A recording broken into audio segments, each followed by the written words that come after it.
Hello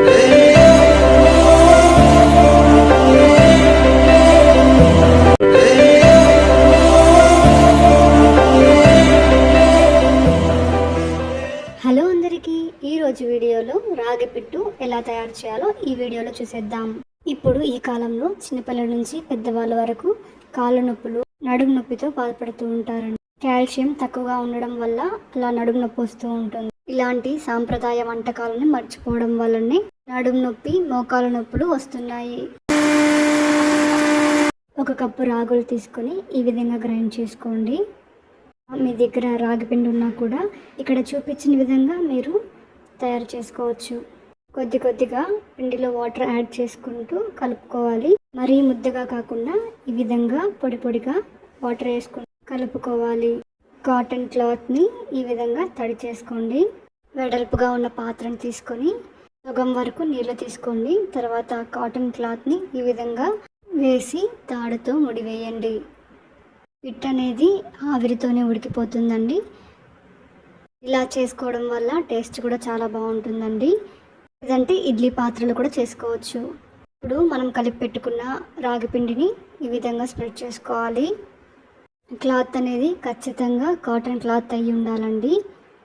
నేనంతా ఈ విధంగా వేసుకున్న తర్వాత ఒక స్పూన్తో ఈ విధంగా హోల్స్ పెట్టుకోండి. దానివల్ల బాగా ఉడుకుతుందండి. ఆవిరికి ఉడకడానికి 15 నిమిషాలు ఖచ్చితంగా పడుతుందండి.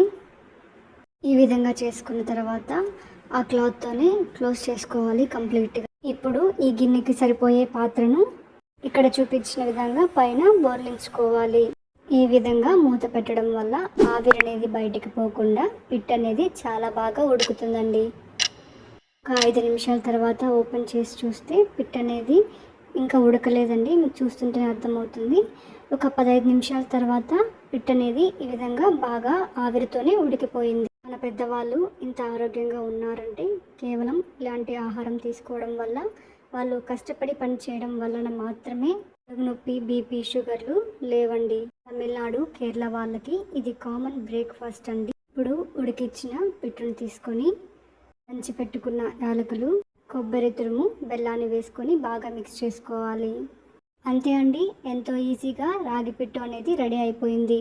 మీరు కూడా ఖచ్చితంగా ట్రై చేయండి. ఇలాంటి సాంప్రదాయ వంటకాలను మర్చిపోకుండా, మారుతున్న కాలం కొద్దీ మన సాంప్రదాయ వంటకాలను మర్చిపోకుండా ఈ విధంగా చేసుకోవడం వల్ల మనం కూడా ఎంతో ఆరోగ్యంగా ఉంటామండి. ఖచ్చితంగా మీరు కూడా ఈ రాగి పిట్టుని ట్రై చేయండి. మీకు కనుక ఈ వీడియో నచ్చినట్లయితే ఖచ్చితంగా లైక్ చేయండి, షేర్ చేయండి, అలాగే తప్పకుండా సబ్స్క్రైబ్ చేయండి. Thank you.